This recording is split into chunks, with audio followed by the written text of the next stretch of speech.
He had everything money could buy, and yet he still felt like a poor man. His name was Denzel Johnson, son of an oil magnate, owner of many oil companies, and master of multiple businesses. Forbes listed him in the top 10 wealthiest Africans under 40. The tabloids called him Africa's most eligible billionaire. But behind the tailored suits, glossy women, private jets, and popping champagne, Denzel was empty. He had dated the most beautiful women from different cities. Women with brains. Women with millions of followers. Women with surgically perfected bodies and mouths that knew how to charm. But none of them stayed. Or rather, none of them were worth keeping. Every woman he met came in with a wish list: lavish vacations, front-row fashion shows, private chefs, matching designer bags with their best friends. But not one asked how he was truly doing. Not one saw the man behind the billions. Not one cared that he sometimes came home and cried quietly at 3 a.m., unsure of who he had become. He had grown tired of the games, the fake laughs, the parties where nobody knew each other but everyone wanted a photo. He was surrounded, but alone. Every night, he drove back into his mansion and found more silence than peace. And so, one rainy Thursday night, with the weight of everything pressing into his chest, Denzel disappeared. He didn't tell his driver. He didn't take his phone. He just slipped out. He slipped out through a back door at a charity event, took off his blazer, pulled up his collar, and walked. Just walked. No destination. No protection from the rain. Just step after step, hoping the puddles might drown his thoughts. He found a small corner behind a shop in an unfamiliar neighborhood. The kind of place he'd normally never go. The streets smelled of roasted corn, engine oil, and old sweat. Children laughed in the distance. Loud music played from a tricycle nearby. But none of it touched him. The rain soaked him completely. His thoughts were louder than the city. He remembered his mother. Her soft voice before she died. She used to say, "Denzel, your heart is your true wealth. Don't let this world rob it." But he had let it happen. He had traded his peace for status. So he Saturday. Right there on the wet pavement. And then he drank. A small bottle of cheap gin, bought from a roadside cellar with his last few cash in hand. It burned his throat and numbed his heart. And then another. Then silence. The world tilted. The sky spun. The rain became a lullaby. And just like that, the billionaire passed out, face down, alone in the city he thought he owned. He should have been robbed. Beaten. Left for dead. But fate had other plans. She saw him from a distance, his legs across the sidewalk, his white shirt stained with mud and vomit. At first, she thought he was just another drunk. The city had many. But something told her to go closer. Her name was Annabelle. She was 7 months pregnant. No job. No family. No permanent shelter. Just a plastic bag holding her few clothes, and a heart that had not yet given up on kindness. She could have walked away. She had enough problems. The baby kicked constantly. Her back ached. The cold made her joints scream. But something in her chest said, "Help him." So she did. She took off the only wrapper she had left, worn thin from too many nights on the floor, and covered his shivering body. She found an old plastic bowl nearby, scooped some rainwater, and gently wiped his face. He groaned. Vomited again. She turned his head so he wouldn't choke. Then she sat beside him. No umbrella. No phone. Just presence.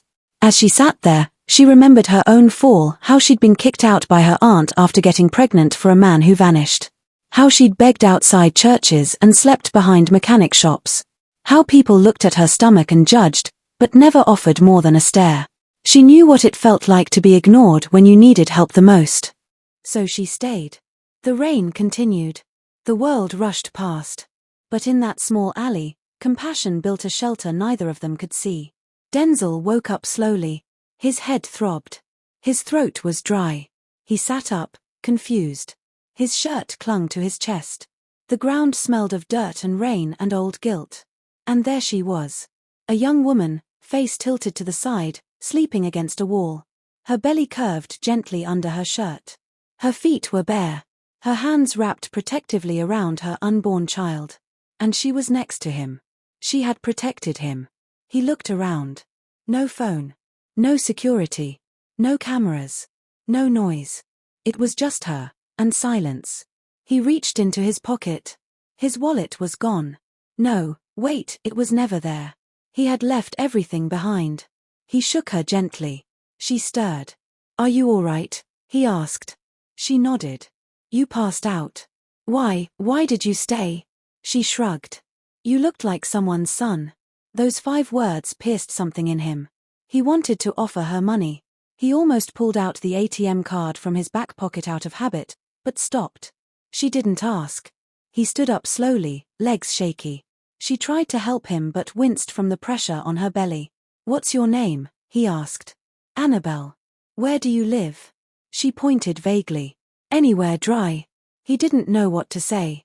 So he said what he had never said to a stranger before. "Let me help you."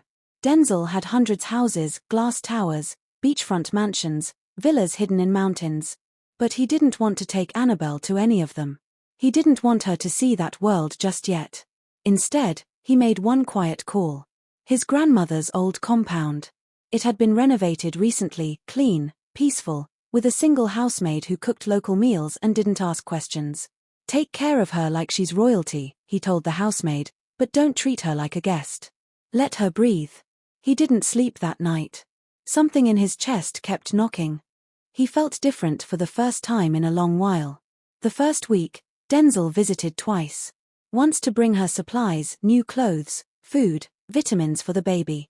The second time, just to sit. He had never done that before, just sit. Annabelle didn't talk much. She sometimes spoke about things he'd forgotten, the value of thankfulness, the joy in surviving one more day, the grace in letting go of bitterness.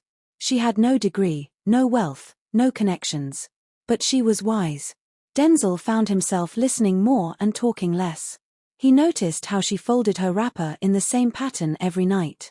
How she smiled at the maid. How she closed her eyes when she prayed, as if she could see something he couldn't. The night Annabelle went into labor, it was a rainy night, the sky turned violent. Thunder cracked. Rain smashed the compound roof like angry fists. Denzel was there by chance. He had come to drop off some papaw and suya she had requested earlier in the week. She screamed from the back room. The housemaid ran out, panicked. "Sir, I think it's time." Time stopped. Denzel had stood in oil boardrooms and closed billion-dollar deals with calm. But that night, his hands shook. He called the local nurse. Then he ran inside. Annabelle was on a mat, clutching her belly, sweat pouring from her forehead. "It's okay," he whispered. "I'm here." She laughed through her pain. "What do you know about birth?" "Nothing," he admitted. "But I know about staying." She screamed again. The nurse arrived just in time. Denzel paced outside the room like a man waiting for the verdict of a trial. And then, silence. A cry broke the air. Then another. And then the door opened, and Annabelle smiled weakly. "It's a girl." Denzel stepped inside, his eyes wide. The child looked at him, and though her eyes were tiny and unfocused, he felt something. Like he was being watched by destiny. He held the baby. His first time ever. "She's perfect," he whispered. Annabelle smiled again. "Her name is Mabel." The baby slept soundly that night, curled into Annabelle's chest. Denzel didn't leave the room. He sat by the window, watching the baby sleep. Something about the silence felt holy. He had never experienced it before, not in the penthouse spa, not in the soundproof cinema in his estate. This was a different kind of quiet. It wasn't the absence of noise. It was the presence of peace. He didn't speak. He didn't think. He just watched Annabelle breathe, her hand stroking the baby's back. He thought to himself, how could someone with nothing give me more than I've ever had? Days passed like warm breezes.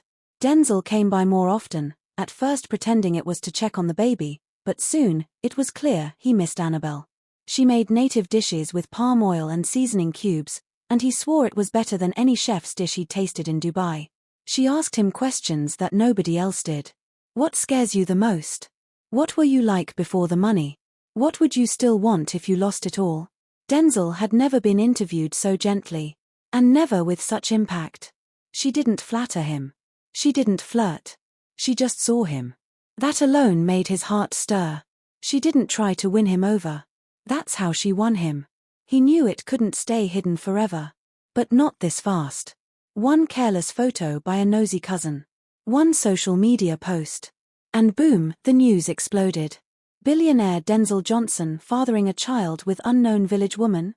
Who is this pregnant nobody in Denzel? From gutter to gold, Annabelle's billionaire fairytale? The headlines were brutal. Comments flooded in. Mockery. Gossip. Doubt. She used jazz. She trapped him with pregnancy. She's just another gold digger who got lucky. Denzel didn't say a word publicly, but behind closed doors, he grew protective. He turned off his phone. He cancelled his travel. He parked his Rolls-Royce and picked up Annabelle and the baby in a beat-up Toyota so nobody would follow them. Annabelle, as always, was calm. "They don't know me," she said, brushing Mabel's hair.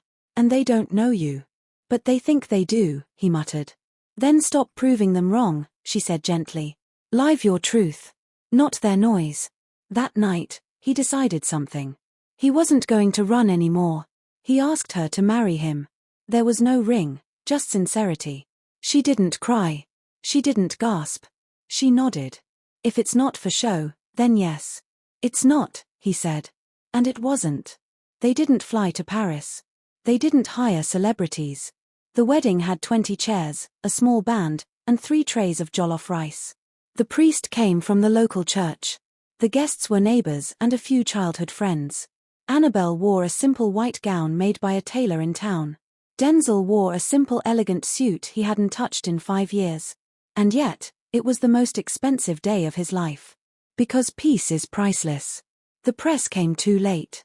By the time the paparazzi arrived at his estate, they found it empty. The real celebration had already happened. Quietly. Sincerely. Without apology. The backlash wasn't just from strangers. It came from blood. Denzel's father refused to attend the wedding. "You've disgraced the Johnson name," he shouted on the phone. "A girl from the streets. A single mother. What will the board think?" Denzel didn't reply with anger. He replied with silence. His siblings sent polite messages, pretending to support him while gossiping behind his back. His ex-girlfriends, some still obsessed with status, posted shady captions online. "When kings lower their standards, kingdoms crumble." But Annabelle said nothing. She didn't argue. She didn't cry. She continued cleaning her tiny kitchen, wiping her baby's mouth with a gentle cloth, and praying for those who didn't understand. Denzel looked at her and made another vow, not in words, but in heart. He would never let this world turn her soft spirit into steel. He would protect her peace with everything he had. They moved into a quiet home on the outskirts of the city, modern enough for comfort, simple enough for sanity. It was neither a mansion nor hut. Just home. Denzel spent more time watching his daughter crawl than watching stock prices rise. He learned how to change diapers. How to lull her to sleep with songs his mother once sang. He laughed more. Slept better. Dreamed deeper. Annabelle brought life into every corner, fresh leaves in old jars, handwritten Bible verses above the sink, songs hummed while bathing Mabel. But life wasn't always smooth. There were nights when Mabel cried non-stop, and Annabelle grew too tired to smile. There were mornings Denzel missed a global meeting because he chose to stay back and help clean baby bottles. There were moments they fought about little things. About his past. About her fear of being not enough. But they always returned to one place, the truth that love isn't loud. It's loyal. Denzel, who once paid hundreds of thousands for dinners in hotels, now had a favorite meal, Annabelle's chicken soup with pounded yam, served in chipped bowls with laughter on the side. He once measured his value by headlines. Now he measured it by moments, like when Mabel said Dada for the first time, or when Annabelle laughed so hard. And one day, while sitting under a mango tree in the compound, he wept not out of sadness, but because he finally recognized the man his mother prayed he'd become. Eventually, the world came knocking again. Denzel was invited to speak at a leadership summit in Ghana. The theme? Vision, value, and wealth. He hesitated at first. But Annabelle encouraged him. "Go," she said softly, tying her baby to her back. "Let them see who you've become." He stood before a sea of business leaders in tailored suits, each waiting to hear some secret about profit margins or market expansion. But Denzel told them a different story.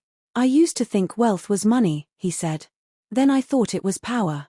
But true wealth is a heart at peace. A life with purpose. A home where love is louder than ego." He shared how one homeless, pregnant woman in torn slippers taught him more than his Ivy League degree ever could. Silence filled the room. Some called it foolishness. Others called it brilliance. But everyone remembered it. One morning, Denzel received a package. No sender. Just a small envelope inside. It was from his estranged father. Inside was a handwritten letter. Denzel. I was wrong. I judged a woman by her shoes and not her soul. I mocked love because I was afraid of losing control. But you found something I never did. And now I watch from a distance, quietly proud. Tell Annabelle I said thank you for giving me back my son. Tears slid down Denzel's face as he read it aloud. Annabelle didn't say much. She just placed her hand on his, and nodded. Denzel didn't marry wealth. He didn't marry beauty. He didn't marry fame. He married compassion. And in doing so, he discovered the rarest kind of treasure, a life that mattered to others. When the story of Denzel Johnson is told now, they don't begin with he was a billionaire. They say, he was the man who fell into the street, and rose through the heart of a woman no one expected. Because sometimes, destiny is not written in gold. Sometimes, it's stitched into the fabric of a torn wrapper held together by love. And compassion. Compassion changes everything. Thank you for staying with me to the end. See you in the next. Don't forget to like, share, and subscribe.